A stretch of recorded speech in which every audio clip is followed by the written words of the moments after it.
ലോകായുക്ത നിയമ ഭേദഗതി ഉൾപ്പെടെ കാലഹരണപ്പെടുന്ന ഓർഡിനൻസുകൾ പുനർവിളംബരം ചെയ്യാൻ ഗവർണറോട് ശുപാർശ ചെയ്യാനുള്ള തീരുമാനം ഇന്ന് മന്ത്രിസഭായോഗത്തിലുണ്ടായേക്കും. വെള്ളിയാഴ്ചയോടെ ഓർഡിനൻസുകളുടെ കാലാവധി അവസാനിക്കുന്ന സാഹചര്യത്തിലാണ് ഇത് വീണ്ടും പരിഗണിക്കാൻ സർക്കാർ നിർബന്ധിതമാകുന്നത്.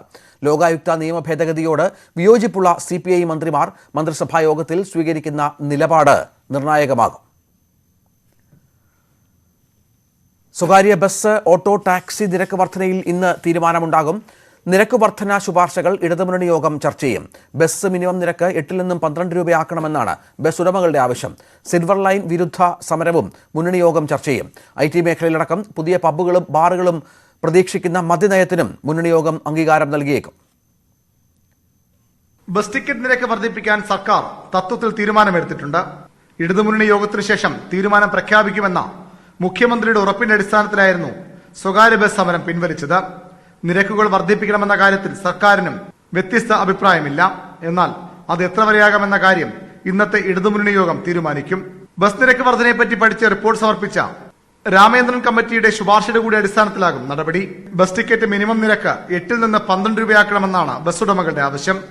അത് അതേപോലെ അംഗീകരിക്കാൻ ഇടയില്ല. 2 രൂപ വർദ്ധിപ്പിച്ച് 10 രൂപയാക്കാമെന്നാണ് രാമേന്ദ്രൻ കമ്മിറ്റിയുടെ ശുപാർശ.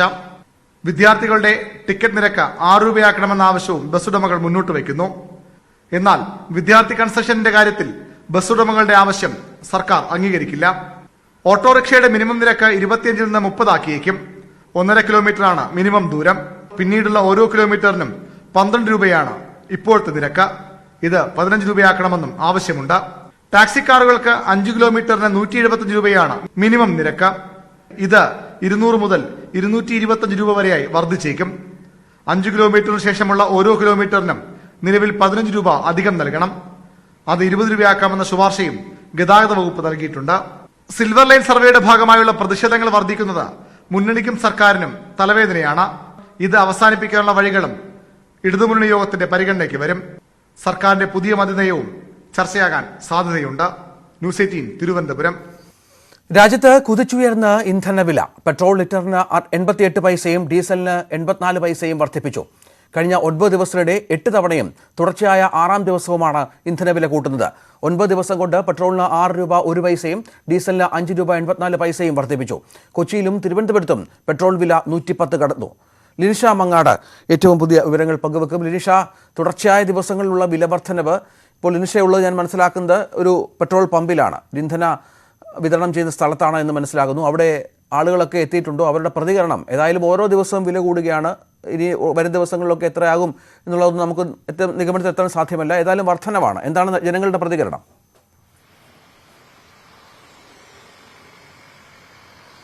രഞ്ജിത്ത്, ഞാനുള്ളത് ഇപ്പോൾ കോഴിക്കോട് പമ്പിലാണ്. ഇവിടെ ആളുകളുടെ നീണ്ട ക്യൂ തന്നെയുണ്ട്. പെട്രോൾ വില വർധനവ്, ദിവസേന ഉണ്ടാവുന്ന പെട്രോൾ വില വർധനവ് മൂലം ആളുകൾ രാവിലെ തന്നെ വലിയ ക്യൂ ആണ് നമുക്ക് പമ്പുകളിൽ കാണാൻ കഴിയുന്നത്. ഇന്ന് കോഴിക്കോട് ജില്ലയിൽ ഡീസലിന് 97 രൂപ 61 പൈസയാണ്. നമുക്ക് ഇവിടെയുള്ള ആളുകളുടെ കാര്യങ്ങൾ ചോദിച്ചറിയാം. ചേട്ടാ,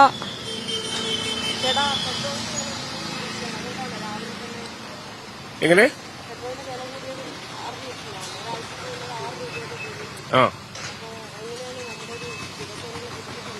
പെട്രോളിന് വില കൂടുതൽ ഇപ്പോൾ ഒരു സ്ഥിരമായുള്ളൊരു പരിപാടിയാണല്ലോ.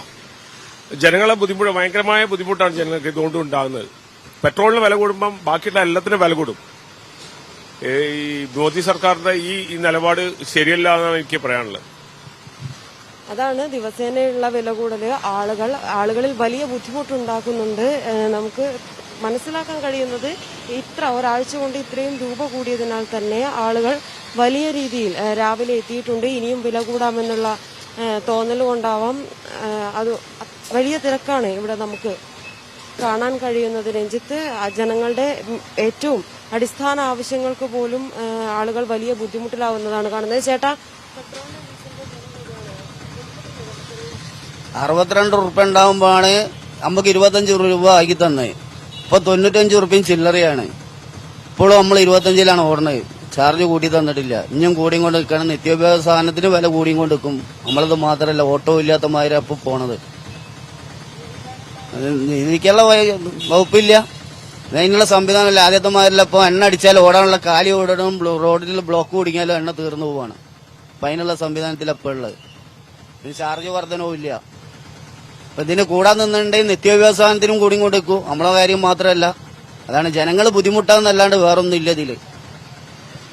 അതാണ് ജനങ്ങൾ ബുദ്ധിമുട്ടാവുകയാണ്. നമ്മൾ എല്ലാ തവണയും പെട്രോളിന് വില കൂടുമ്പോൾ ഇതുപോലെ വന്ന് ഇവരെ ആളുകളെ കാണാറുണ്ട്. നമ്മൾ എല്ലാ തവണയും ഇവർ പറയുന്നത് തന്നെയാണ്, ജനങ്ങൾക്ക് ഏറ്റവും വലിയ ബുദ്ധിമുട്ടുണ്ടാവുന്ന ഒരു അവസ്ഥയാണ് ഇത്.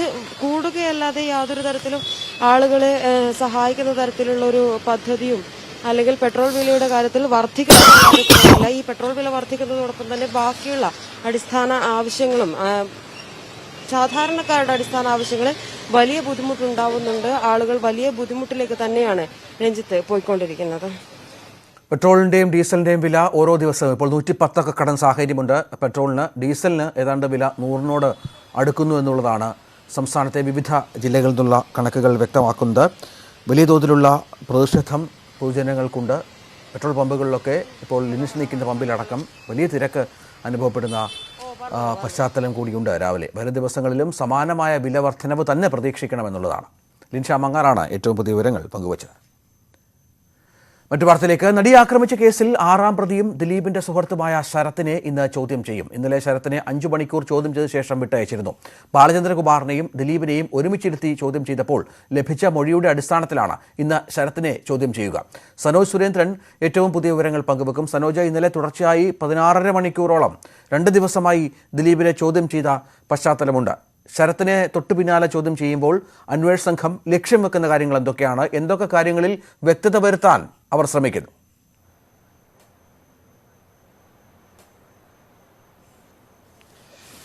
രഞ്ജിത്ത്, നടിയെ ആക്രമിച്ച ദൃശ്യങ്ങൾ ദിലീപും ശരത്തും ബാലചന്ദ്രകുമാറും ദിലീപിന്റെ ആലുവയിലെ പത്മസരവം വീട്ടിൽ വെച്ച് ഒരുമിച്ചിരുന്ന് കണ്ടു എന്നുള്ളതാണ് ബാലചന്ദ്രകുമാറിന്റെ പ്രധാനപ്പെട്ട മൊഴി.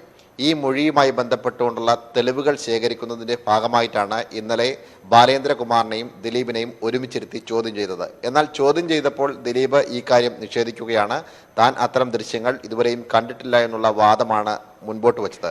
മാത്രമല്ല, തന്നെ ഗൂഢാലോചനയിൽ ഉൾപ്പെടുത്തി മോശപ്പെടുത്താൻ വേണ്ടിയുള്ള ബോധപൂർവമായ ശ്രമത്തിൻ്റെ ഭാഗമാണ് ഈ കേസ് എന്നുമായിരുന്നു ദിലീപ് ഇന്നലെയും കഴിഞ്ഞ ദിവസവുമായി ചോദ്യം ചെയ്തപ്പോൾ ആവർത്തിച്ച് വ്യക്തമാക്കിയത്.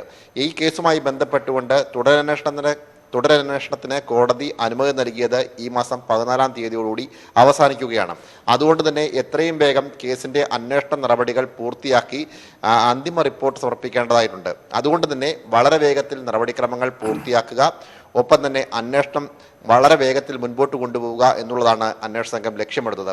ഇതിൻ്റെ അടിസ്ഥാനത്തിൽ തന്നെയാണ് കഴിഞ്ഞ 2 ദിവസം 16.5 മണിക്കൂറാണ് ദിലീപിനെ ചോദ്യം ചെയ്തത്.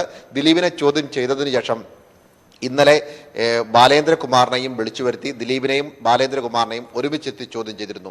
അതേസമയം തന്നെ കളമശ്ശേരി, ഇരുവരെയും ചോദ്യം ചെയ്തത് ആലുവ പോലീസ് ക്ലബ്ബിലായിരുന്നുവെങ്കിൽ അതേസമയം തന്നെ കളമശ്ശേരി ക്രൈംബ്രാഞ്ച് ആസ്ഥാനത്ത് ഈ കേസിലെ തന്നെ 6ാം പ്രതിയായ ദിലീപിന്റെ അടുത്ത സുഹൃത്ത് ശരത്തിനെയും ചോദ്യം ചെയ്തിരുന്നു. ശരത്തിനെ 5 മണിക്കൂറോളമാണ് ചോദ്യം ചെയ്തത്.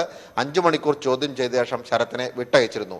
എന്നാൽ ശരത്തിനോട് ഇന്ന് വീണ്ടും ഹാജരാവാൻ വേണ്ടി അന്വേഷണ സംഘം നിർദ്ദേശിക്കുകയായിരുന്നു. ഇതിന്റെ അടിസ്ഥാനത്തിലാണ് ശരത്തിനെ ഇന്ന് വീണ്ടും ചോദ്യം ചെയ്യുക. അതായത് ഇന്നലെ ദിലീപിനെയും ബാലചന്ദ്രകുമാറിനെയും ചോദ്യം ചെയ്തപ്പോൾ ലഭിച്ച മൊഴിയുടെ അടിസ്ഥാനത്തിലാവും ഇന്നും ശരത്തിനെ ചോദ്യം ചെയ്യുക. ശരത്തിനെയും ഇന്നലെ ചോദ്യം ചെയ്തപ്പോൾ ശരത്ത് പറഞ്ഞത് താൻ നടിയെ ആക്രമിക്കുന്ന ദൃശ്യങ്ങൾ ഇതുവരെയും കണ്ടിട്ടില്ല എന്നുള്ള കാര്യമാണ് അദ്ദേഹം മുൻപോട്ട് വെച്ചത്. ദിലീപിനു ഒപ്പം അടിയുറച്ച നിൽക്കുന്ന ഒരു വ്യക്തി കൂടിയാണ് ശരത്ത്, അദ്ദേഹത്തിന്റെ അടുത്ത സുഹൃത്തു കൂടിയാണ്. എന്തായാലും അന്വേഷണത്തിന്റെ ഭാഗമായി വരും ദിവസങ്ങളിലും ചോദ്യം ചെയ്യൽ ഉണ്ടാകുമെന്നുള്ളതാണ് അന്വേഷണ സംഘത്തിന്റെ തലവനായിട്ടുള്ള ക്രൈംബ്രാഞ്ച് ADGP ശ്രീജിത്ത് വ്യക്തമാക്കിയത്. എന്നാൽ ദിലീപിനെയും ബാലചന്ദ്രകുമാറിനെയും ഇന്ന് ചോദ്യം ചെയ്യുകയില്ല. ആവശ്യമെങ്കിൽ ഇരുവരെയും വരും ദിവസങ്ങളിലും വിളിച്ചു വരുത്തുമെന്നുള്ളതാണ് അവർ വ്യക്തമാക്കിയിട്ടുള്ളത്. ബാലചന്ദ്രകുമാർ പറഞ്ഞിട്ടുള്ളത് ഇന്നലെ ചോദ്യം ചെയ്യലിന് ശേഷം പുറത്തിറങ്ങിയപ്പോൾ അദ്ദേഹം വ്യക്തമാക്കിയത് വീണ്ടും ഹാജരാകണമെന്നുള്ള ഒരു നിർദ്ദേശം നൽകിയിട്ടുണ്ട്. എപ്പോഴാണ് എന്നുള്ളതിനെ സംബന്ധിച്ചുള്ള ഒരു വ്യക്തത ഉണ്ടായിട്ടില്ല എന്നാണ് അദ്ദേഹം വ്യക്തമാക്കിയത്. എന്തായാലും ഇന്ന് ശരത്തിനെ ചോദ്യം ചെയ്തതിനു ശേഷം ഇതിന്റെ അടിസ്ഥാനത്തിലാവും വരും ദിവസങ്ങളിൽ എങ്ങനെയാണ് അന്വേഷണം മുൻപോട്ട് കൊണ്ടുപോകേണ്ടത് അതിനെ സംബന്ധിച്ചുള്ള ഒരു തീരുമാനത്തിലേക്ക് അന്വേഷണ സംഘം എത്തുക. ഈ തുടർച്ചയായ 2 ദിവസങ്ങൾ ദിലീപിനെ ചോദ്യം ചെയ്തിരുന്നു. ഈ ശരത്തിനെ ചോദ്യം ചെയ്ത പശ്ചാത്തലത്തിൽ ദിലീപിനെ വീണ്ടും വിളിച്ചു വരുത്താനുള്ള തീരുമാനം അന്വേഷണ സംഘത്തിന്റെ ഭാഗത്തുനിന്ന് ഉണ്ടാകുമോ? ഇവരെ ഒരുമിച്ചിരുത്തി ചോദ്യം ചെയ്യുന്ന സാഹചര്യം ഉണ്ടാകുമോ? അത്തരം പുതിയ നടപടിക്രമങ്ങളിലേക്ക് കടക്കുമോ?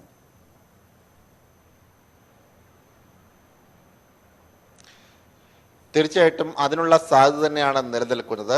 ഈ നിലവിലത്തെ സാഹചര്യത്തിൽ ദിലീപിനെ ഇനി ചോദ്യം ചെയ്യേണ്ടതില്ല, കാര്യങ്ങളൊക്കെ ചോദിച്ചറിഞ്ഞിട്ടുണ്ട് എന്നുള്ളതാണ് ഇന്നലെ ADGP ഈ ചോദ്യം ചെയ്യലിന് ശേഷം പുറത്തിറങ്ങിയപ്പോൾ വ്യക്തമാക്കിയത്. എന്നാൽ ബാലേന്ദ്രകുമാറിനോട് വീണ്ടും ചോദ്യം ചെയ്യലിനായി എത്തണമെന്നുള്ള ഒരു നിർദ്ദേശം നൽകിയിട്ടുണ്ട്. അത് ബാലേന്ദ്രകുമാർ വ്യക്തമാക്കുകയും ചെയ്തു. ഒരുപക്ഷെ ഇന്ന് ശരത്തിനെ ചോദ്യം ചെയ്യുന്നതിനോടൊപ്പം തന്നെ ബാലേന്ദ്രകുമാറിനെയും വിളിച്ചു വരുത്താനുള്ള സാധ്യത നിലനിൽക്കുന്നുണ്ട്. ബാലേന്ദ്രകുമാർ എറണാകുളത്ത് തന്നെ ഉണ്ട് എന്നുള്ളതാണ് ലഭിക്കുന്ന വിവരം. അല്ലെങ്കിൽ അടുത്ത ദിവസം തന്നെ ബാലേന്ദ്രകുമാറിനെയും ശരത്തിനെയും ഒരുമിച്ചിരുത്തി ചോദ്യം ചെയ്യും. വേണ്ടി വന്നാൽ 3 പേരെയും ഒരുമിച്ചിരുത്തി ചോദ്യം ചെയ്യാനുള്ള ഒരു സാധ്യതയും നിലനിൽക്കുന്നുണ്ട്. മാത്രമല്ല ഈ ചോദ്യം ചെയ്യലും കാര്യങ്ങളുമെല്ലാം തന്നെ വീഡിയോയിൽ പകർത്തുന്നുമുണ്ട്. കാരണം തെളിവുകൾ പരമാവധി ശേഖരിക്കുക. കോടതിയിൽ ആദ്യഘട്ടത്തിൽ ഈ കേസിന്റെ വാദങ്ങൾ നടന്നപ്പോൾ അന്വേഷണ സംഘത്തിന് വലിയ തിരിച്ചടികൾ നേരിട്ടിരുന്നു. അതിന് പിന്നാലെയാണ് ബാലേന്ദ്രകുമാറിന്റെ വെളിപ്പെടുത്തൽ ഉണ്ടായത്. പ്രത്യേകിച്ച് വധശ്രമ ഗൂഢാലോചനയുമായി ബന്ധപ്പെട്ടുകൊണ്ടുള്ള അന്വേഷണത്തിന്റെ ഭാഗമായിട്ടാണ് ഈ തുടർ നടപടികളുടെ ഭാഗമായി കൂടുതൽ തെളിവുകൾ ശേഖരിക്കുക എന്ന ഒരു നടപടിക്രമത്തിലേക്ക് അന്വേഷണ സംഘം മുൻപോട്ട് പോകുന്നത്.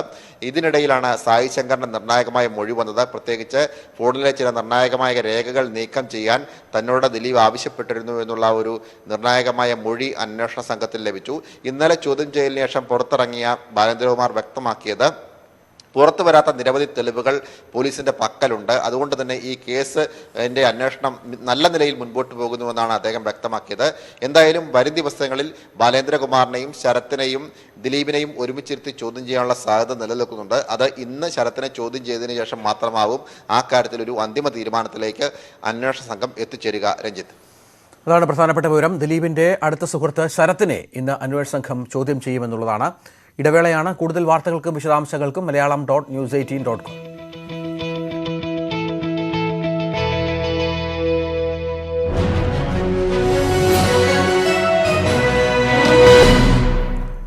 ന്യൂസ് 18 ഗുഡ് മോർണിംഗ് തുടരുകയാണ്.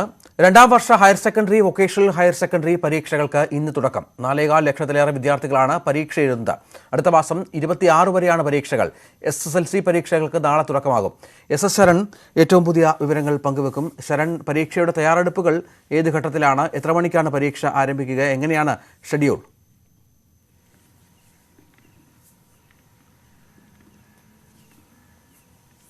രഞ്ജിത്ത്, പരീക്ഷകളുടെ ഒരുക്കങ്ങളെല്ലാം തന്നെ പൂർത്തിയായിട്ടുണ്ടെന്നുള്ളതാണ് ഇന്നലെ വിദ്യാഭ്യാസ മന്ത്രി വി ശിവൻകുട്ടി അറിയിച്ചിരുന്നത്. ഏതായാലും കേരളം പരീക്ഷാ ചൂടിലേക്ക് കടക്കുകയാണ്. പൊതുപരീക്ഷകൾ ആരംഭിക്കുകയാണ്. അതായത് ഇന്ന് higher secondary, vocational higher secondary പരീക്ഷകൾക്കാണ് തുടക്കമാവുന്നത്. 9:45-നാണ് പരീക്ഷകൾ ആരംഭിക്കുക.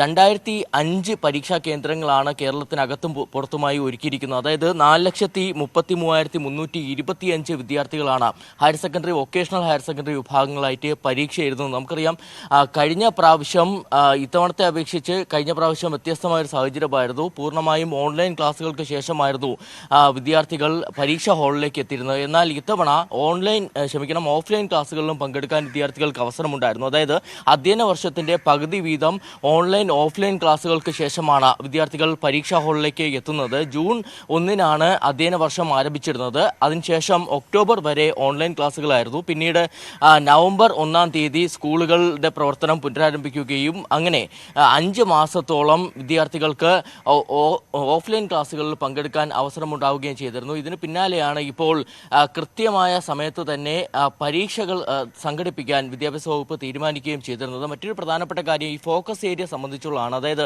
70% ചോദ്യങ്ങൾ ഫോക്കസ് ഏരിയയിൽ നിന്നുണ്ടാകുമെന്നുള്ളതാണ് വിദ്യാഭ്യാസ വകുപ്പ് അറിയിച്ചിരിക്കുന്നത്. ബാക്കി 30% ഫോക്കസ് ഏരിയയ്ക്ക് പുറത്തു നിന്നുണ്ടാകുമെന്നും അറിയിച്ചിട്ടുണ്ട്. മറ്റൊരു പ്രധാനപ്പെട്ട കാര്യമായിട്ട് വരുന്നത് SLC പരീക്ഷകളുടെ കാര്യത്തിലാണ്. അതായത് SLC പരീക്ഷകൾക്ക് നാളെയാണ് തുടക്കമാവുക. നാളെ ഉച്ചയ്ക്ക് ശേഷമാണ് SLC പരീക്ഷകൾ നടക്കുക. 4,24,000-ലധികം വിദ്യാർത്ഥികളാണ് SLC പരീക്ഷ എഴുതാൻ പോകുന്നത്. നമ്മുടെ നാട്ടിൽ, അതായത് ഇപ്പോൾ കോവിഡ് ഭീതി ഒഴിഞ്ഞിട്ടുണ്ട് എങ്കിൽ പോലും ജാഗ്രത തുടരുകയാണ്. അതുകൊണ്ട് തന്നെ ഈ കോവിഡ് പ്രോട്ടോകോൾ പാലിച്ചുകൊണ്ടുള്ള ക്രമീകരണങ്ങളാണ് പരീക്ഷാ ഹാളുകളിൽ ഒരുക്കിയിരിക്കുന്നത്. കോവിഡ് പ്രോട്ടോകോൾ പാലിച്ചുകൊണ്ട് ഉള്ള ക്രമീകരണങ്ങളോടെ ഹയർ സെക്കൻഡറി പരീക്ഷകൾ ഇന്ന് ആരംഭിക്കുമെന്നുള്ളതാണ്. SSLC പരീക്ഷകൾ നാളെ മുതൽ ആരംഭിക്കും. സംസ്ഥാനത്ത് ഇനി പരീക്ഷാകാലമാണ്. കോവിഡ് മാനദണ്ഡങ്ങൾ അടക്കം പാലിച്ചാണ് പരീക്ഷകൾക്കുള്ള സജ്ജീകരണങ്ങൾ ഒരുക്കിയിരിക്കുന്നത്. SS ശരണാണ് വിവരങ്ങൾ പങ്കുവച്ചത്. സിൽവർ ലൈൻ സർവേ തുടരാമെന്ന സുപ്രീം കോടതി നിലപാടിനെതിരെ സമരസമിതി പ്രതിഷേധത്തിന് വിവിധ യൂണിറ്റുകളുടെ നേതൃത്വത്തിൽ ഇന്ന് പ്രതിഷേധ യോഗങ്ങളും പന്തം കൊളുത്തി പ്രകടനവും നടത്തും. പ്രാഥമിക വാദം പോലും കേൾക്കാതെയാണ് സുപ്രീം കോടതി ഹർജി തള്ളിയത് എന്നാണ് സമരസമിതിയുടെ ആരോപണം. ജനങ്ങളുടെ ആശങ്കകൾക്ക് യാതൊരു പരിഗണനയും കോടതി നൽകിയില്ലെന്ന് നേതാക്കൾ ചൂണ്ടിക്കാണിക്കുന്നു. കഴിഞ്ഞ ദിവസമാണ് സർവേ തുടരുന്നതിന് സുപ്രീം കോടതി അനുമതി നൽകിയത്. സിൽവർ ലൈൻ വിരുദ്ധ സമരങ്ങളിൽ തീവ്രവാദികൾ നുഴഞ്ഞുകയറുന്നു എന്ന ആരോപണത്തിന് മറുപടിയുമായി സമരസമിതി. എല്ലാ ജനകീയ സമരങ്ങൾക്ക് നേരെയും സർക്കാർ ഉയർത്തുന്ന ആരോപണമാണ് തീവ്രവാദ ബന്ധമെന്നും ഒരു തീവ്രവാദിയെങ്കിലും അറസ്റ്റ് ചെയ്യണമെന്നും പരിസ്ഥിതി പ്രവർത്തകൻ CR നീലകണ്ഠൻ പറഞ്ഞു. ഉടമകളുടെ അനുമതിയില്ലാതെ ഒരു കല്ല് പോലും സ്ഥാപിക്കാൻ അനുവദിക്കില്ലെന്ന നിലപാടിലാണ് സമരസമിതി. കഴിഞ്ഞ ആഴ്ച സർവേ കല്ലുകൾ സ്ഥാപിക്കുന്നതിനെതിരെ പ്രതിഷേധം നടന്ന മേഖലയിലായിരുന്നു ജനകീയ കൺവെൻഷൻ. ഇരകളെ തീവ്രവാദികളെന്ന് മുദ്രകുത്താനുള്ള ശ്രമം പുതിയതല്ലെന്ന് കൺവെൻഷൻ ഉദ്ഘാടനം ചെയ്ത പരിസ്ഥിതി പ്രവർത്തകൻ CR നീലകണ്ഠൻ. മൂലമ്പള്ളിയിൽ സമരം ചെയ്തവർക്കെതിരെ മുൻ മുഖ്യമന്ത്രി VS അച്യുതാനന്ദനും സമാനമായ ആരോപണം ഉന്നയിച്ചു. എന്നാൽ ഈ ജനകീയ സമരങ്ങളിൽ എവിടെയെങ്കിലും ഒരു തീവ്രവാദിയെങ്കിലും കണ്ടെത്തി അറസ്റ്റ് ചെയ്യാൻ സർക്കാരിന് കഴിയുമോ എന്ന് CR നീലകണ്ഠൻ. എല്ലാ സമരകാലത്തും പറഞ്ഞിട്ടുണ്ട് ഭീകരവാദികളുടെ തീവ്രവാദി. മുത്തങ്ങ സമര, ചെങ്ങറ സമരം, മൂലമ്പള്ളി സമരം, വിളപ്പിൽശാല സമരം, എല്ലാ സമരം, IOC സമരം, NH സമരം, ജയിൽ സമരം, എല്ലാത്തിനും പറഞ്ഞിട്ടുണ്ട് തീവ്രവാദികൾ നുഴഞ്ഞു കയറും. ഞാൻ കണ്ടില്ല ഇന്ന് വരെ ഒരു കുഞ്ഞു തീവ്രവാദി, വലുതൊന്നും വേണ്ട, ഒരു ചെറിയ തീവ്രവാദി കുഞ്ഞിനെ കഴിഞ്ഞ 20 വർഷത്തിനിടയിൽ അറസ്റ്റ് ചെയ്തിട്ടില്ല, കണ്ടെത്തിയിട്ടില്ല. കേരളയിൽ കേരള വികസനത്തിന്റെ ശവപ്പെട്ടിയിലെ അവസാനത്തെ ആണിയാവുമെന്ന് സംസാരിച്ചവർ കുറ്റപ്പെടുത്തി. വലിയ സാമ്പത്തിക ബാധ്യതയിലേക്ക് കേരളത്തെ തള്ളിവിടുന്നതാണ് പദ്ധതി. വീട് പോകുന്നവർ മാത്രമല്ല, കേരളം മുഴുവൻ പദ്ധതികളുടെ ഇരകളാവുമെന്നാണ് വിമർശനം. ഒരാഴ്ചയായി നിർത്തിവെച്ച സർവേ ഇന്നു മുതൽ വീണ്ടും ആരംഭിക്കാൻ ആലോചനയുണ്ട്. എന്നാൽ സ്ഥലമുടമകളുടെ അനുമതിയില്ലാതെ ഒരു കല്ലുപോലും സ്ഥാപിക്കാൻ അനുവദിക്കില്ലെന്ന നിലപാടിലാണ് സമരസമിതി. ന്യൂസ് 18 കോഴിക്കോട്. സിൽവർ ലൈൻ കല്ലിടൽ കോടതി തടഞ്ഞില്ലെങ്കിലും പ്രതിഷേധത്തിന് മറ്റൊരു നിയമവഴി തേടുകയാണ് തിരുവനന്തപുരം സ്വദേശി സുഭാഷ്. കേരയിൽ എന്ന് എഴുതിയ കല്ലിന് പകരം വീട്ടുവളപ്പിൽ സ്വന്തം ചെലവിൽ കല്ലിട്ടിരിക്കുകയാണ് വിരമിച്ച എയർഫോഴ്സ് ഉദ്യോഗസ്ഥൻ കൂടിയായ സുഭാഷ്. സാമൂഹ്യാഘാത പഠനം നടത്താൻ കേരയിൽ എന്നെഴുതിയ കല്ല് തന്നെ വേണമെന്ന് നിയമമില്ലെന്നാണ് സുഭാഷിന്റെ വാദം. സിൽവർ ലൈൻ പദ്ധതി കടന്നുപോകുന്ന പാതയിൽ ഉൾപ്പെടുന്ന സ്ഥലത്താണ് സുഭാഷിന്റെ വീട് സ്ഥിതി ചെയ്യുന്നത്. പക്ഷെ വീട്ടുവളപ്പിൽ കല്ലിടാൻ കേരയിലുകാരെ അനുവദിച്ചില്ല. പകരം അലൈൻമെന്റ് സർവേ അനുസരിച്ച് അളവെടുത്ത് സ്വയം കല്ലിട്ടു. സാമൂഹ്യാഘാത പഠനത്തിന് താനിട്ട കല്ല് ഉപയോഗിച്ചാൽ മതിയെന്ന് കാട്ടി ഫോട്ടോ സഹിതം ജില്ലാ കളക്ടർക്ക് അയച്ചു നൽകി. കേന്ദ്രത്തിന്റെയും റെയിൽവേയുടെയും അനുമതി ലഭിച്ച ശേഷം മാത്രം 2013 ഭൂമി ഏറ്റെടുക്കൽ നിയമപ്രകാരം സിൽവർ ലൈനിന് കല്ലിടാൻ അനുവദിക്കൂ എന്നാണ് സുഭാഷ് പറയുന്നത്. സർവേസ് ആൻഡ് ബൗണ്ടറീസ് ആക്ട് 61 പ്രകാരം ഒരു വസ്തുവിന്റെ ബൗണ്ടറിയിൽ മാത്രമാണ് കല്ലിടാനായിട്ട് അവർക്ക് നിയമപരമായിട്ട് അവകാശമുള്ളത്. അതിനകത്ത് കയറിയിട്ട് ഒരു കല്ലിടുക എന്ന് പറഞ്ഞു കഴിഞ്ഞാൽ എൻ്റെ വസ്തുവിനെ സബ് ഡിവിഷൻ ചെയ്യുന്നതിന് തുല്യമാണ്. അതിന് വേറെ നിയമങ്ങളുണ്ട്. സബ് ഡിവിഷൻ ചെയ്യണമെങ്കിൽ രജിസ്റ്റർ ഓഫീസിൽ രജിസ്റ്റർ ചെയ്യണം, അതിൻ്റെ സ്കെച്ച് തയ്യാറാക്കണം, അങ്ങനെയൊക്കെയുള്ള കാര്യങ്ങൾ. അത് ചെയ്യാതെ ഒരിക്കലും ഒരാളിൻ്റെ വസ്തുവിനകത്ത് കയറിയിട്ട് അവർക്ക് കല്ലിടാൻ പാടില്ല. കളക്ടറുടെ മറുപടി അവർക്ക് അവകാശം ഉണ്ടെന്നുള്ള രീതിയിലാണ് എങ്ങും തൊടാതെയുള്ളൊരു മറുപടിയാണ് തന്നത്. അതിന് ഞാൻ അംഗീകരിച്ചില്ല. വീണ്ടും അതിന് അപ്പീൽ കൊടുത്തിരിക്കുകയാണ്. അതിന്റെ മറുപടി ഇതുവരെ വന്നിട്ടില്ല. സാമൂഹ്യാഘാത പഠനം നടത്തി അനുമതി ലഭിച്ചാൽ ഭൂമി വിട്ടു നൽകാൻ താൻ തയ്യാറാണ്. പക്ഷെ തന്റെ ഭൂമിയിൽ അതിക്രമിച്ച് കയറി കല്ലിടാൻ നിയമപ്രകാരം അനുവാദമില്ല എന്നും സുഭാഷ് പറയുന്നു. സുഭാഷിന്റെ വാദം ആദ്യം ജില്ലാ കളക്ടർ തള്ളിയെങ്കിലും നിയമവശങ്ങൾ കാട്ടി വീണ്ടും അപ്പീൽ നൽകി കാത്തിരിക്കുകയാണ് Subhash. News 18 Thiruvananthapuram. Silver line വരുന്നതോടെ പ്രതിസന്ധിയിലാണ് തിരുവനന്തപുരം പൗണ്ട് കടവിലെ 10 കുടുംബങ്ങൾ. ഒരു ഭാഗത്ത് റെയിൽവേ ട്രാക്കും മറുഭാഗത്ത് കേരയിലും വരുന്ന രീതിയിലാണ് ഇപ്പോൾ സർവേ പൂർത്തിയാക്കിയത്. ഈ ഭൂമി കൂടി സർക്കാർ ഏറ്റെടുക്കണമെന്നാണ് ഇവരുടെ ആവശ്യം.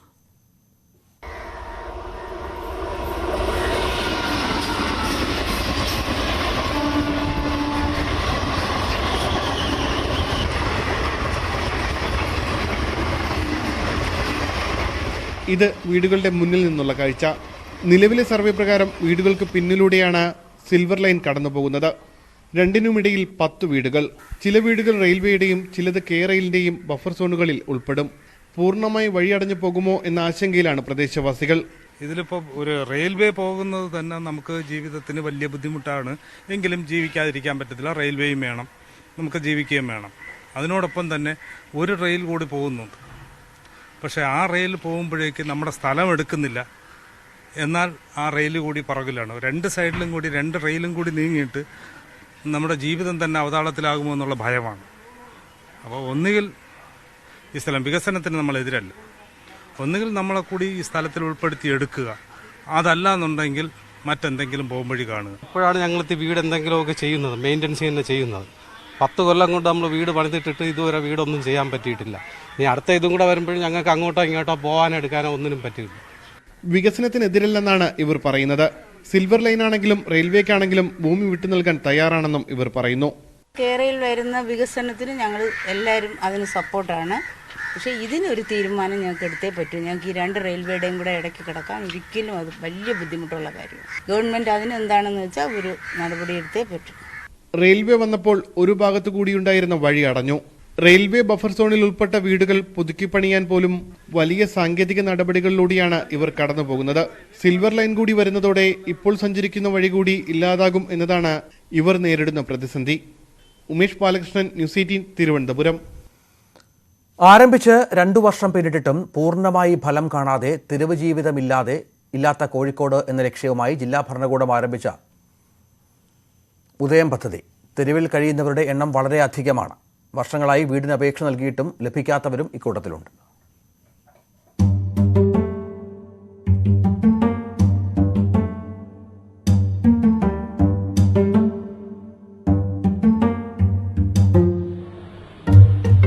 വർഷങ്ങളായി തെരുവിൽ കഴിയുന്നവരെ പുനരധിവസിപ്പിക്കാൻ ഉദയം പദ്ധതിയടക്കം വിവിധ പദ്ധതികളാണ് കോഴിക്കോട് ജില്ലാ ഭരണകൂടവും സർക്കാരും ആസൂത്രണം ചെയ്യുന്നത്. പദ്ധതിയുടെ നടത്തിപ്പിന് കൃത്യമായ ആസൂത്രണങ്ങൾ നടക്കുമ്പോഴും വലിയൊരു വിഭാഗം ആളുകൾ തെരുവിൽ തന്നെ.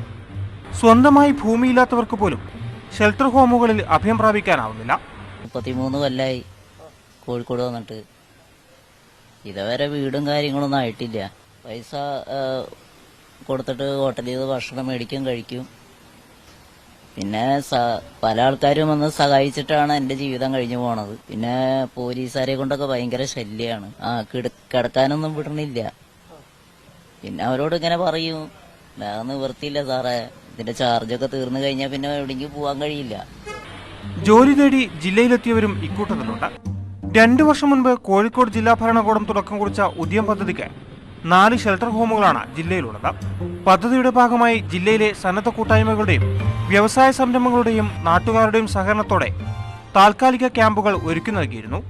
ഇതുവരെ 1400-ലധികം ആളുകൾക്ക് പൊതുജന പങ്കാളിത്തത്തോടെ പുനരധിവാസ സേവനങ്ങൾ ലഭ്യമാക്കിയിട്ടുണ്ട്. ഇതിൽ 400ഓളം വരുന്ന അന്തേവാസികളെ വെള്ളിമാടുകുന്ന്, മാങ്കാവ്, ഈസ്റ്റ് ഹിൽ എന്നീ 3 കേന്ദ്രങ്ങളിലായാണ് പാർപ്പിച്ചിരിക്കുന്നത്. തെരുവ് ജീവിതങ്ങളില്ലാത്ത കോഴിക്കോട് എന്ന ലക്ഷ്യത്തോടെയാണ് പദ്ധതിക്ക് തുടക്കം കുറിച്ചതെങ്കിലും ഇത്രയധികം ആളുകൾ തെരുവിൽ കഴിയുന്നത് ജില്ലാ ഭരണകൂടത്തിന് വലിയ വെല്ലുവിളിയാണ്. ന്യൂസ് 18 കോഴിക്കോട്. മലപ്പുറം വളാഞ്ചേരിയിൽ മുഹമ്മദ് ഹർഹാം എന്ന 7 വയസ്സുകാരനെ ദുരൂഹ സാഹചര്യത്തിൽ കാണാതായി. ചൊവ്വാഴ്ച രാത്രി 9 മണിയോടെയാണ് കുട്ടിയെ ഫ്ളാറ്റിൽ നിന്ന് കാണാതായത്. മുൻപ് ഇവിടെ താമസിച്ചിരുന്ന യുവാവിനെ കേന്ദ്രീകരിച്ചാണ് അന്വേഷണം.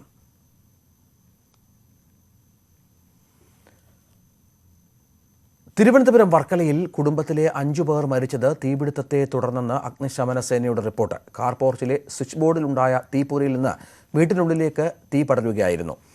താഴത്തെ നിലയിലുള്ള വസ്തുക്കൾക്ക് തീപിടിച്ച് പുക നിറഞ്ഞ് ശ്വാസം മുട്ടിയായിരുന്നു മരണമെന്നാണ് റിപ്പോർട്ട്. എന്നാൽ സംഭവത്തിൽ ഇലക്ട്രിക്കൽ ഇൻസ്പെക്ടറേറ്റിന്റെ റിപ്പോർട്ട് പുറത്തു വന്നിട്ടില്ല.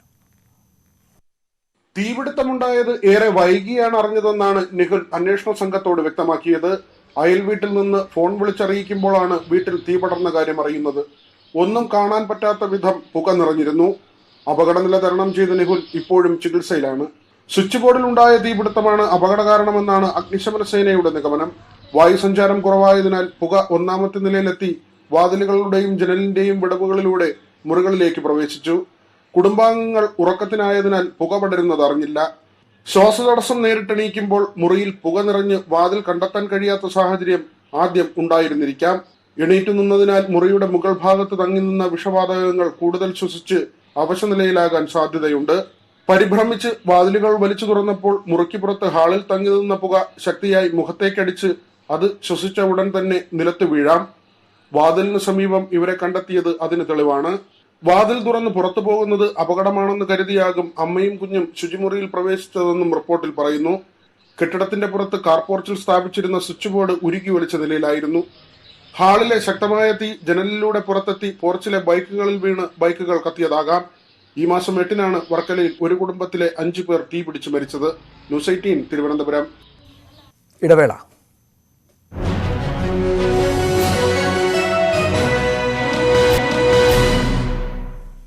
ലഖിംപൂർ ഖേരി കർഷക കൂട്ടക്കൊലക്കേസിൽ കേന്ദ്ര ആഭ്യന്തര സഹമന്ത്രിയുടെ മകൻ ആശിഷ് മിശ്രയുടെ ജാമ്യം ചോദ്യം ചെയ്തുകൊണ്ടുള്ള ഹർജി സുപ്രീംകോടതി ഇന്ന് വീണ്ടും പരിഗണിക്കും. പ്രതിയെ സഹായിക്കുന്നു എന്ന ഇരകളുടെ കുടുംബങ്ങളുടെ ആരോപണങ്ങൾ നിഷേധിച്ച് ഉത്തർപ്രദേശ് സർക്കാർ സത്യവാങ്മൂലം സമർപ്പിച്ചിട്ടുണ്ട്.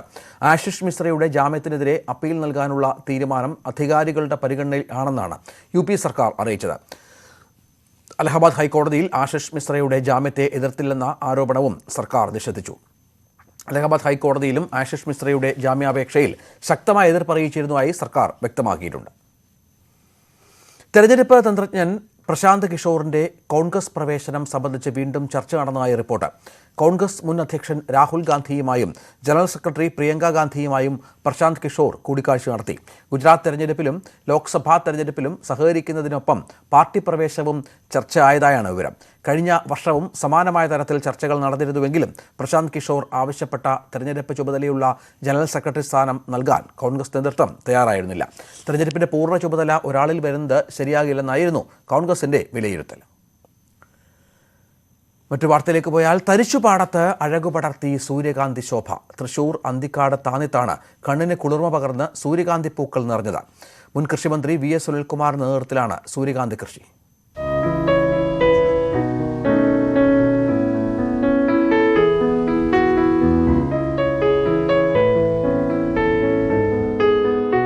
മണ്ണിലും മനസ്സിലും പൂക്കളുടെ പൊൻവസന്തം. കണ്ണെത്താ ദൂരത്തോളം നീണ്ടുകിടക്കുന്ന സൂര്യകാന്തി പാടങ്ങൾ കാഴ്ചയുടെ ഉത്സവലഹരിയാണ് ഒരുക്കുന്നത്. ഒരു വേള തമിഴ്നാട്ടിലെ ഉൾഗ്രാമങ്ങളാണോ എന്ന് സംശയം തോന്നാം. തൃശൂർ അന്തിക്കാട് താന്യം പഞ്ചായത്തിലാണ് കൃഷി.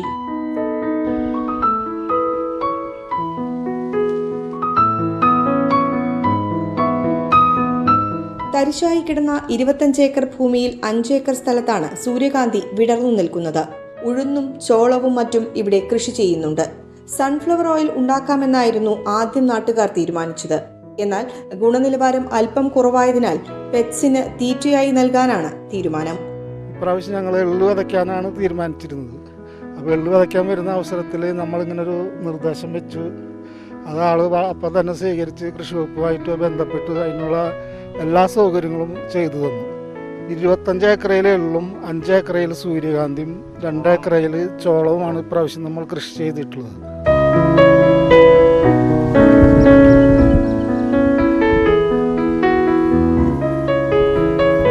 സൂര്യകാന്തി പൂക്കളുടെ മനോഹാരിത കണ്ട് നിരവധി പേരാണ് ഇങ്ങോട്ടെത്തുന്നത്. സെൽഫിയും റീലുകളും എടുക്കാൻ കുട്ടികളും എത്തുന്നു. കാണാൻ ഞാൻ ട്രെയിനിൽ പോകുമ്പോൾ ഇങ്ങനെ കണ്ടിട്ടുണ്ട്. ഇപ്പോൾ അടുത്ത് ആദ്യമായിട്ട് കാണുന്നത്. ഞങ്ങൾ അറിഞ്ഞിട്ട് വന്നാണ്, വേറൊരു സ്ഥലം വരെ പോയതാണ്. ഞാനിത് ആദ്യമായിട്ട് തന്നെയാണ് കാണുന്നത്. ടൂറൊക്കെ പോകുമ്പോൾ ഇങ്ങനെ കാണലുള്ളൂ. ഇത് കണ്ടപ്പോൾ നല്ലൊരു ഇഷ്ടമായി, നന്നായിട്ടുണ്ട്. വരും വർഷങ്ങളിലും ഇത്തരത്തിൽ സൂര്യകാന്തി കൃഷി ചെയ്യാനാണ് നാട്ടുകാരുടെ തീരുമാനം. ക്യാമറാമാൻ KP ധനേഷിനോടൊപ്പം സുവി വിശ്വനാഥൻ, ന്യൂസ് 18 തൃശൂർ. ഗതാഗതക്കുരുക്ക് രൂക്ഷമായ പത്തനംതിട്ട അബാൻ ജംഗ്ഷനിൽ ഫ്ലൈ ഓവർ നിർമ്മാണം തുടങ്ങി. കിഫ്ബിയിൽ നിന്നും അനുവദിച്ച 49 കോടി മുടക്കിയാണ് ഫ്ലൈ ഓവർ നിർമ്മിക്കുന്നത്. 1.5 വർഷം കൊണ്ട് നിർമ്മാണം പൂർത്തിയാക്കുകയാണ് ലക്ഷ്യം. പത്തനംതിട്ട നഗരത്തിലെ ഗതാഗതക്കുരുക്കിന് പരിഹാരം കാണാനാണ് നഗരത്തിലേക്കുള്ള പ്രധാന പ്രവേശന കവാടമായ അബാൻ ജംഗ്ഷനിൽ ഫ്ലൈ ഓവർ നിർമ്മിക്കുന്നത്. തിരക്കുള്ള സമയങ്ങളിൽ വലിയ ഗതാഗതക്കുരുക്കാണ് ഇവിടെ. ഇതിന് പരിഹാരമായാണ് ഫ്ലൈ ഓവർ നിർമ്മിക്കുന്നത്. കിഫ്ബിയിൽ നിന്ന് അനുവദിച്ച 49 കോടി മുടക്കിയാണ് നിർമ്മാണം. ശബരിമല സീസണിലൊക്കെ ധാരാളം വാഹനങ്ങൾ കടന്നു പോകുന്ന സ്ഥലമാണ്. അത് മാത്രമല്ല, തൊട്ടപ്പുറത്താണ് മുനിസിപ്പൽ ഓപ്പൺ എയർ ഓഡിറ്റോറിയം ഉള്ളത്. അപ്പം അവിടെ ഒരു പരിപാടി നടക്കുമ്പോൾ നമ്മുടെ ആ സ്ഥലമൊക്കെ ബ്ലോക്ക് ആവുന്ന സാഹചര്യമുണ്ട്. അപ്പോൾ ഈ ഫ്ലൈ ഓവർ വരുമ്പോൾ താഴെ പരിപാടികൾ നടക്കുകയാണെങ്കിലും നമുക്ക് ഈ ഫ്ലൈ ഓവറിലൂടെ വാഹനങ്ങൾക്ക് പോകാൻ സാധിക്കും. അത് മാത്രമല്ല, ആ ഒരു ആധുനിക നഗരത്തിൻ്റെ ഒരു മുഖച്ഛായ കൂടിയായി ഈ ഫ്ലൈ ഓവർ മാറും. ആദ്യഘട്ട പൈലിംഗ് ജോലികളാണ് ഇപ്പോൾ പുരോഗമിക്കുന്നത്. 1.5 വർഷം കൊണ്ട് നിർമ്മാണം പൂർത്തിയാക്കുകയാണ് ലക്ഷ്യം. നിർമ്മാണ പ്രവർത്തനങ്ങൾ വിലയിരുത്താൻ സ്പെഷ്യൽ ടീമിനെയും നിയോഗിച്ചിട്ടുണ്ട്. പത്തനംതിട്ടയുടെ വികസനത്തിന്റെ ഭാഗമായ ഫ്ലൈ ഓവർ നിർമ്മാണം പൂർത്തിയാകുന്നതോടെ ശബരിമല തീർത്ഥാടകർക്കും ഗതാഗതക്കുരുക്കിൽ അകപ്പെടാതെ സുഗമമായി യാത്ര ചെയ്യാൻ കഴിയും. ന്യൂസ് 18 പത്തനംതിട്ട. വന്യജീവി പ്രതിരോധത്തിനായി കോടികൾ മാറ്റിവെക്കുമ്പോഴും ഇത് എവിടെ ചിലവഴിക്കുന്നു എന്ന ചോദ്യമാണ് ഇടുക്കി ചിന്നക്കനാൽ 301 കോളനിയിലെ ആദിവാസികൾക്ക്. കാട്ടാനപ്പേടിയിൽ കുടിൽ കെട്ടി കാവലിരിക്കേണ്ട ഗതികേടാണ് ഇവിടുത്തെ ആദിവാസി കുടുംബങ്ങൾക്ക്. ചിന്നക്കനാൽ 301 കോളനിയിൽ വന്യജീവി പ്രതിരോധത്തിനായി ഫെൻസിംഗോ കിടങ്ങോ നിർമ്മിച്ചിട്ടില്ല. അതിനാൽ ഭീതിയോടെ ഉറക്കമില്ലാതെയാണ് കുടുംബങ്ങൾ കഴിയുന്നത്. രാത്രികാലത്ത് ആനയെ പേടിച്ച് വീടിന്റെ മുകളിൽ നിർമ്മിച്ചിരിക്കുന്ന ഈ കുടിലിൽ കയറിയിരിക്കും. വീടിന് ചുറ്റും തീ കത്തിച്ച് പ്രതിരോധം തീർക്കും. ആദിവാസികളുടെ ഉന്നമനത്തിനായി കോടികൾ ചെലവഴിക്കുന്ന സർക്കാർ ഇവരെയും ഈ ദുരിത ജീവിതവും കണ്ടമട്ടില്ല. ആനശല്യം മാത്രമേ ഉള്ളൂ, വേറെ ഒരു ശല്യവും ഞങ്ങൾക്കില്ല. ഫോറസ്റ്റുകാരുടെ ആനയെ കൊണ്ട് മാത്രമേ ശല്യമുള്ളൂ, വേറെ ഒരു ശല്യവും ഞങ്ങൾക്ക് ഈ കോളനിയിലേക്കില്ല. ഫോറസ്റ്റുകാർ വിളിച്ചാൽ ഇപ്പം ആറാർത്തിക്കാരെ വിട്ടേക്കാന്ന് പറയും. വിളിച്ച് പറയുന്നതല്ലാണ്ട് പിന്നെ ആ വിടൽ മാത്രമേ ഉള്ളൂ, വരാറൊന്നുമില്ല. വാച്ചർമാർ ആന ഉള്ള സമയത്ത് ഇവിടെ നിന്ന് ഞങ്ങൾ ചില സമയത്ത് 1-2 പേര് വന്നു വെച്ചാൽ ഒന്ന് എവിടെയാണെന്ന് റിപ്പോർട്ട് ചെയ്യാൻ വേണ്ടി മാത്രം വരും. പിന്നെ അവിടെ ആളുള്ള സ്ഥലമാണ്, എങ്ങനെയാണ്, വീടാണോ ഒന്നും നോക്കിയല്ല, അവിടെ തന്നെ നിർത്തിയേച്ച് അങ്ങ് പോകും. കാട്ടാനയെത്തിയാൽ തങ്ങൾക്കൊന്നും ചെയ്യാനില്ലെന്നാണ് വനംവകുപ്പിന്റെ നിലപാട്. ആനയെ നിരീക്ഷിക്കാൻ 24 മണിക്കൂറും ജീവനക്കാരെ നിയോഗിച്ചിട്ടുണ്ടെന്ന് വനംവകുപ്പ് പറയുമ്പോഴും ഒരാളെയും ആനയുള്ളപ്പോൾ ഇവിടേക്ക് കാണാറില്ലെന്ന് പ്രദേശവാസികൾ പറയുന്നു. ആദിവാസികളെ കുടിയൊഴിപ്പിച്ച് ഇവിടം വനമാക്കാൻ വനംവകുപ്പ് മുൻപ് നീക്കം നടത്തിയിരുന്നു. ഇത് വിവാദമായതോടെ പിൻവാങ്ങിയ വനംവകുപ്പ് കാട്ടാനകളെ ഉപയോഗിച്ച് ആദിവാസികളെ കുടിയൊഴിപ്പിക്കാൻ ശ്രമം നടത്തുന്നുവെന്നാണ് ആരോപണം. രാത്രികാലത്ത് കാട്ടാനക്കൂട്ടത്തെ ജനവാസ മേഖലയിലേക്ക് തുരത്തിവിടുന്നതായും ആരോപണമുണ്ട്. അടിസ്ഥാന സൗകര്യങ്ങളും സുരക്ഷാ സംവിധാനങ്ങളും ഒരുക്കാമെന്ന് ജില്ലാ ഭരണകൂടം ഉറപ്പു പറഞ്ഞിരുന്നെങ്കിലും അതും നടപ്പായില്ല. ന്യൂസ് 18 ഇടുക്കി.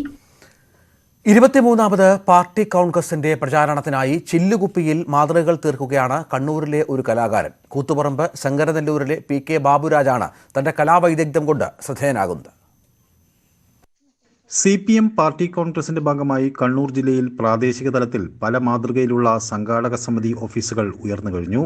ഇതിൽ നിന്നാണ് ചില്ലുകുപ്പികൾക്കുള്ളിൽ സംഘാടക സമിതി ഓഫീസിന്റെ മാതൃക രൂപപ്പെടുത്തുക എന്ന ആശയം ബാബുരാജിന്റെ മനസ്സിൽ ഉടലെടുത്തത്. ദിവസങ്ങൾ നീണ്ട പരിശ്രമത്തിനൊടുവിലാണ് മാതൃകകൾ പൂർത്തിയാക്കിയത്. കമ്മ്യൂണിസ്റ്റ് നേതാക്കളായ P. കൃഷ്ണപിള്ള, AKG, EMS എന്നിവരുടെ എല്ലാം ഫോട്ടോയും കുപ്പിക്കകത്തെ മാതൃകകളിലുണ്ട്. പാർട്ടി കോൺഗ്രസിന്റെ ഭാഗമായി നാടുകളിലെല്ലാം വ്യത്യസ്ത രൂപത്തിലുള്ള സംഘാടക സമിതി ഓഫീസ് രൂപീകരിച്ചുകൊണ്ടിരിക്കുകയാണ്. അതിന്റെ ഭാഗമായിട്ട് പല ആളുകളും പല രൂപത്തിൽ പല വ്യത്യസ്ത രീതികളിൽ സംഘാടക സമിതി ഓഫീസുകൾ രൂപപ്പെടുത്തിയിട്ടുണ്ട്. അത് എൻ്റെ മനസ്സിലൊരു ഐഡിയ തോന്നി. ആരും ഇതുവരെ ഉപയോഗപ്പെടുത്താത്ത രൂപത്തിൽ കുപ്പീൻ്റെ ഉള്ളിൽ ഒരു സംഘാടക സമിതി ഓഫീസ്, ഞാൻ മുമ്പേ കുപ്പീൻ്റെ ഉള്ളിൽ പല ശില്പങ്ങളും ചെയ്തിട്ടുണ്ട്. അതിൻ്റെ മാതിരി കുപ്പീൻ്റെ ഉള്ളിൽ ഒരു സംഘാടക സമിതി ഓഫീസ് രൂപീകരിക്കുക, അത് സംഘാടക സമിതിക്ക് കൈമാറണമെന്നുള്ളതാണ് എൻ്റെ ആഗ്രഹം. നേരത്തെയും കുപ്പിയിലും ഹാർഡ് ബോർഡിലും മറ്റും നിരവധി ശില്പങ്ങൾ ഭിന്നശേഷിക്കാരനായ ബാബുരാജ് നിർമ്മിച്ചിട്ടുണ്ട്. താൻ നിർമ്മിച്ച മാതൃകകൾ പാർട്ടി കോൺഗ്രസ് സംഘാടക സമിതിക്ക് കൈമാറാനൊരുങ്ങുകയാണ് ബാബുരാജ്. ന്യൂസ് 18 കണ്ണൂർ.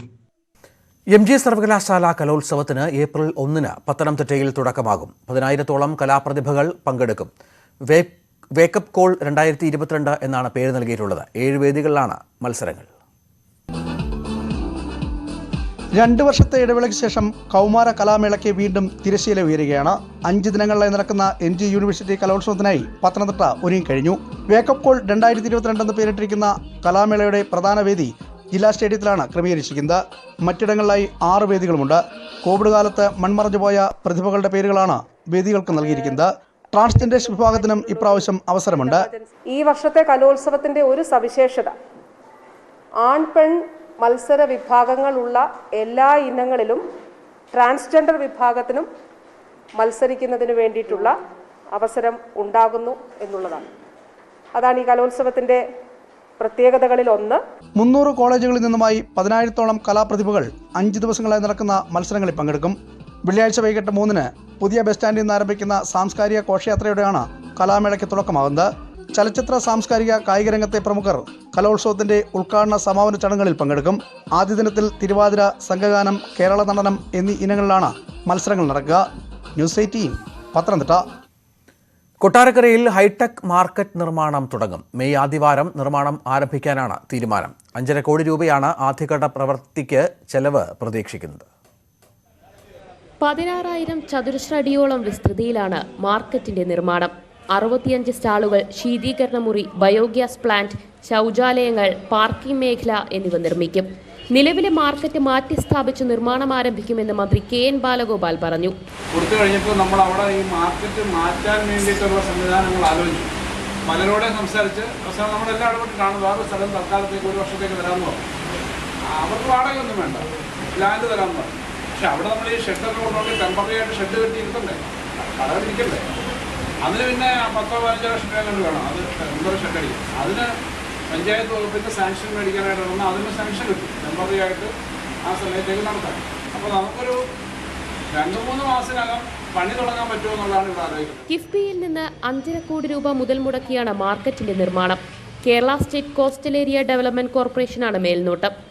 എന്നാലും കിഫ്ബിയിൽ നിന്നും 4.5 കോടി രൂപ മുടക്കിയാണ് നമുക്കിതിൻ്റെ പണി പൂർത്തിയാക്കാൻ പോകുന്നത്. അതിൻ്റെ ഡിസൈനും എല്ലാം അതിൻ്റെ നിർവഹിച്ചു കഴിഞ്ഞിരിക്കുകയാണ്. കോസ്റ്റൽ ഡിപ്പാർട്ട്മെൻറ്റ് അതുമായി ബന്ധപ്പെട്ട് ഇന്ന് അതിൻ്റെ പ്രസൻറ്റേഷൻ എല്ലാം കഴിഞ്ഞു. ഉടൻ തന്നെ ഈ ഏപ്രിൽ മാസം തന്നെ ഇതിൻ്റെ ടെൻഡർ നടപടികൾ പൂർത്തിയാകും. മെയ് മാസം ഇതിൻ്റെ പണി ആരംഭിക്കാൻ കഴിയുമെന്നാണ് ഞങ്ങളുടെ എല്ലാവരുടെയും വിശ്വാസം. മന്ത്രിയും ഉദ്യോഗസ്ഥരും മാർക്കറ്റ് സന്ദർശിച്ചു. 5.5 കോടി രൂപ 12 വർഷത്തേക്ക് തിരിച്ചടവ് വ്യവസ്ഥയിലാണ് നിർമ്മാണം നഗരസഭ ഏറ്റെടുത്തത്. നഗരസഭ കാര്യാലയത്തിന് സമീപത്ത് മാർക്കറ്റ് മാറ്റി സ്ഥാപിക്കുന്നതോടെ നിർമ്മാണം ആരംഭിക്കും. ന്യൂസ് 18 കൊട്ടാരക്കര. അടച്ചുറപ്പില്ലാത്ത വീട്ടിൽ പാമ്പുകളെ ഭയന്നാണ് ഇടുക്കി നെടുങ്കണ്ടം താന്നിമൂട് സ്വദേശി സൈനബ ബീവി കഴിയുന്നത്. വാസയോഗ്യമായ വീടിനു വേണ്ടി നിരവധി തവണയാണ് അധികൃതരെ സമീപിച്ചത്. പക്ഷേ ഈ വയോധികയ്ക്ക് വീട് അനുവദിച്ച് നൽകാൻ ഒരു നടപടിയും ഉണ്ടായിട്ടില്ല. വീടിന്റെ തറയിലും ഭിത്തിയിലും മേൽക്കൂരയിലും ഉള്ള വിള്ളലുകൾക്കിടയിൽ പ്ലാസ്റ്റിക് കൂടുകൾ തിരുകി വച്ചിരിക്കുകയാണ്. പാമ്പുകൾ വീട്ടിൽ കയറാതെ നോക്കാൻ ഇതല്ലാതെ വേറെ മാർഗമില്ല സൈനബയ്ക്ക്. എങ്കിലും പലപ്പോഴും പാമ്പുകൾ വീട്ടിനുള്ളിൽ കയറും. ഈ പാമ്പിനെയൊക്കെ കാണുമ്പോൾ ഞാൻ പേടിച്ചു കിടന്ന് കാണുമ്പോൾ ആൾക്കാർ വന്ന് അതിനെ ഓടിച്ചു വിടുകയാണ്. അത് പിന്നെ അത് കയറി വരും. എനിക്കിതിനകത്ത് ഭയം അതിനകത്ത് കിടക്കാന്. എനിക്കിപ്പോൾ ഈ 2 എണ്ണം ഒന്നിച്ച് വന്നേ പിന്നെ ഞാൻ അയൽവക്കത്തെ വീട്ടിലാണ് പോയി കിടക്കുന്നത്. അതുകൊണ്ട് ഞാൻ വളരെ കഷ്ടപ്പെട്ടാണ് ഇതിനകത്ത് കിടക്കുന്നത്. ഞാൻ വിരയ്ക്ക് നടന്ന് മടുത്തു. എനിക്കിതുവരെ ഒരു വിര കിട്ടിയിരുന്നില്ല. വീട് ശോചനീയാവസ്ഥയിലാണ്. മഴ പെയ്യുമ്പോൾ അടുക്കളയിലെ ചിമ്മിനിയിൽ നിന്നും വെള്ളവും കോൺക്രീറ്റും താഴേക്ക് വീഴും. വെള്ളം വീഴാതിരിക്കാൻ അടുപ്പിന് മുകളിൽ പ്ലാസ്റ്റിക് പടുത വലിച്ചു കെട്ടിയിരിക്കുകയാണ്. ഇത് കത്തിക്കാൻ പറ്റിയാലും വെള്ളം ഒഴിച്ചുകൊണ്ടേയിരിക്കും. ഇത് ഈ പ്ലാസ്റ്റിക് കിട്ടിയിട്ടിട്ടാണ് ഞാൻ ഈ വിഷക്കഞ്ഞി വയ്ക്കുന്നത്. ഇത് മേളിൽ നിന്ന് സിമെന്റ് കോൺക്രീറ്റ് ഇങ്ങനെ അടന്ന് മണ്ണും കൂടെ വീഴും. ഭക്ഷണത്തിനകത്ത് വീണാൽ കഴിക്കാൻ പറ്റുന്നില്ല. 69-കാരിയായ സൈനബ ഒറ്റയ്ക്കാണ് താമസം. ഭർത്താവ് 40 വർഷങ്ങൾക്ക് മുൻപ് മരിച്ചു. അസുഖബാധിതനായിരുന്ന മകൻ കഴിഞ്ഞ വർഷം മരിച്ചു. 40 സെന്റ് ഭൂമിയുണ്ടായിരുന്നതിൽ ഏറിയ പങ്കും മകന്റെ ചികിത്സയ്ക്കായി വിറ്റു. അവന് ഈ തലച്ചോറിന് ബ്ലഡ് കട്ട പിടിക്കുകയും ബ്ലീഡിങ്ങും ആയിരുന്നു. ഈ ഒരു വശം തളർന്ന് ബ്ലോക്കായി പോയതാ. പിന്നെ സംസാരിച്ചാൽ തിരിയാതെ വന്നു. പിന്നെ ഇടയ്ക്കൊക്കെ തിരിഞ്ഞു വന്നേലും പിന്നെ കിടപ്പ് രോഗിയായി പോയി. 6 വർഷം കഴിഞ്ഞ് 7ാമത്തെ വർഷത്തിൽ മരിച്ചിട്ട് ഇപ്പോൾ 1 വർഷം. വാസയോഗ്യമായ വീടിനായി നിരവധി തവണ അധികൃതർക്ക് അപേക്ഷ നൽകി. ലൈഫ് ഭവന പദ്ധതിയിൽ വീട് അനുവദിച്ചതായി അറിയിക്കുകയും കരാർ വയ്ക്കുകയും ചെയ്തു. പക്ഷേ പിന്നീട് ഒഴിവാക്കപ്പെടുകയാണുണ്ടായത്. വിവിധ രേഖകളുമായി ഓരോ തവണ ഓഫീസുകൾ കയറിയിറങ്ങുമ്പോൾ വീടെന്ന സ്വപ്നം സഫലമാകുമെന്ന പ്രതീക്ഷയാണ് സൈനബയ്ക്ക്. ന്യൂസ് 18 നെടുങ്കണ്ടം. ഇടവേള.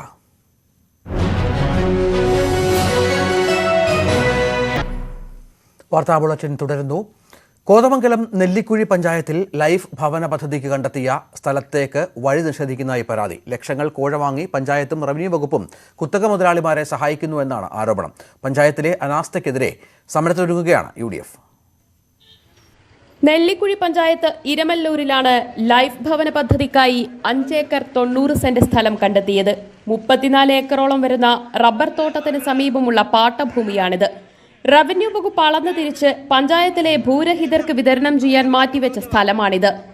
ഈ സ്ഥലം ഏറ്റെടുക്കുന്നതിന് പകരം സമീപത്തെ 34 ഏക്കറോളം വരുന്ന സ്ഥലത്ത് വലിയ കമ്പനികൾ ആരംഭിക്കാൻ അനുമതി നൽകിയിരിക്കുകയാണ് പഞ്ചായത്ത്. ലൈഫ് ഭവന പദ്ധതിക്ക് കണ്ടെത്തിയ സ്ഥലത്തേക്ക് നടന്നെത്താനുള്ള വഴി പോലുമില്ല. മലിനീകരണം ഉണ്ടാക്കുന്ന വ്യവസായ യൂണിറ്റുകൾക്കാണ് പഞ്ചായത്ത് അനുമതി നൽകിയതെന്നാണ് UDF ആരോപണം. കഴിഞ്ഞ 10 വർഷക്കാലമായി ഇവിടെ ഭവന പദ്ധതികൾ വീടും സ്ഥലവും ഇല്ലാത്ത ആളുകളുടെ അപേക്ഷ 500ഓളം പേരുടെ അപേക്ഷ കെട്ടിക്കിടക്കുമ്പോഴാണ് നാളിതുവരെ 1 സെന്റ് സ്ഥലം പോലും ഒരു പാവപ്പെട്ടവന് കൊടുക്കാത്ത സാഹചര്യത്തിലാണ് 5 ഏക്കർ 90 സെന്റ് സർക്കാർ പാട്ടം പുറമ്പോക്കായി കിടക്കുന്ന സ്ഥലം നെല്ലിക്കുഴി പഞ്ചായത്തിൻ്റെ എരമല്ലൂർ വില്ലേജിൻ്റെ പരിധിയിൽ കിടക്കുന്നത്. ഇത് 1-ാം വാർഡിലാണ്. ഈ 1-ാം വാർഡിലെ മെമ്പർ ഉൾപ്പെടെയുള്ള ആളുകൾ അറിഞ്ഞുകൊണ്ടുള്ള ഒരു കളിയാണ് ഇവിടെ നടന്നിരിക്കുന്നത്. ഇവിടെ ഇത്തരത്തിലുള്ള പശ കമ്പനികളും പ്ലൈവുഡ് കമ്പനികളും വന്നു കഴിഞ്ഞാൽ ഒരു കാരണവശാലും അത് പാവപ്പെട്ടവന് ലഭിക്കാതെ അത് അന്യാധീനപ്പെട്ടു പോകുന്ന ഒരു രീതിയിലേക്ക് 5 ഏക്കർ 90 സെന്റ് പോകുമെന്നിരിക്കെയാണ് ഇവിടെ UDFിൻ്റെ നേതാക്കൾ ഇന്ന് ഈ പ്രദേശം സന്ദർശിച്ചിരിക്കുന്നത്. പഞ്ചായത്തിന്റെ അനാസ്ഥയ്ക്കെതിരെ സ്ഥലം സന്ദർശിച്ച UDF ജനപ്രതിനിധികളും നേതാക്കളും സ്ഥലത്ത് കൊടികുത്തി പ്രതിഷേധിച്ചു. വരും ദിവസങ്ങളിൽ പഞ്ചായത്ത് ഓഫീസിന് മുന്നിൽ ധർണാ സമരം സംഘടിപ്പിക്കുമെന്നും നേതാക്കൾ അറിയിച്ചു. News 18 Kothamangalam. Munnar silent Valley road പുനർനിർമ്മാണം പ്രതിസന്ധിയിൽ. റോഡിന്റെ ഉടമസ്ഥാവകാശം നിർമ്മാണ പ്രവർത്തനങ്ങൾക്ക് തിരിച്ചടിയാണെന്ന് എ രാജ MLA പറഞ്ഞു.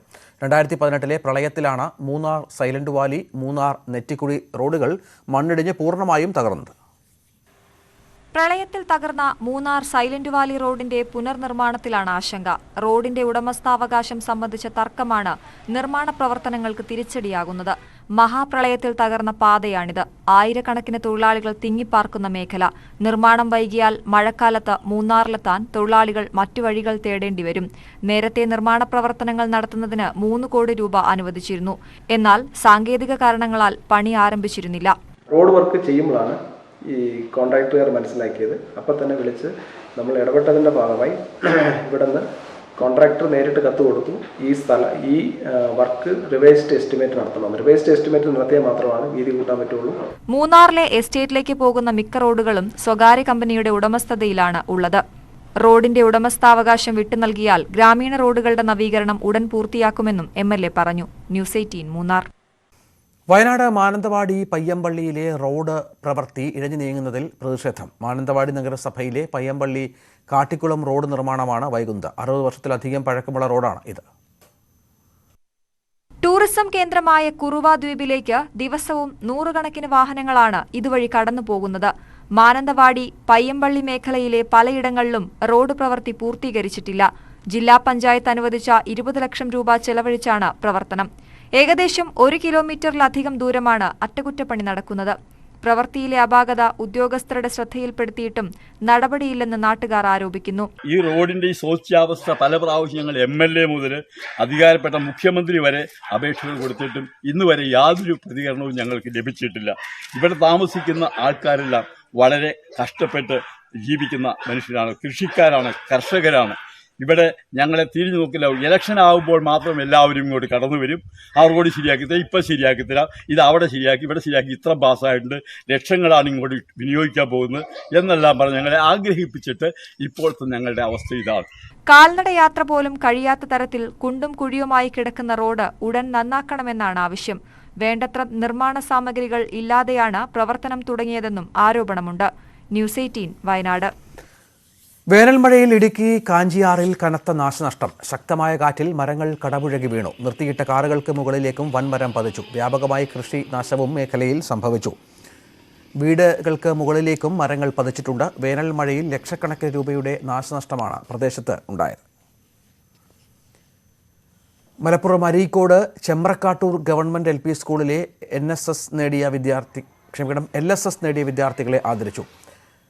കോഴിക്കോട് അരീക്കോട് ഗ്രാമപഞ്ചായത്തിലെ ഏറ്റവും അധികം വിദ്യാർത്ഥികൾ LSS നേടിയ സ്കൂൾ കൂടിയാണ് ചെമ്പ്രക്കാട്ടൂർ ഗവൺമെന്റ് LP സ്കൂൾ. പുരസ്കാര സമർപ്പണം ഗ്രാമപഞ്ചായത്ത് പ്രസിഡന്റ് T. അബ്ദുഹാജി നിർവഹിച്ചു. PTA പ്രസിഡന്റ് ഉമ്മർ വെള്ളേരി അധ്യക്ഷത വഹിച്ചു.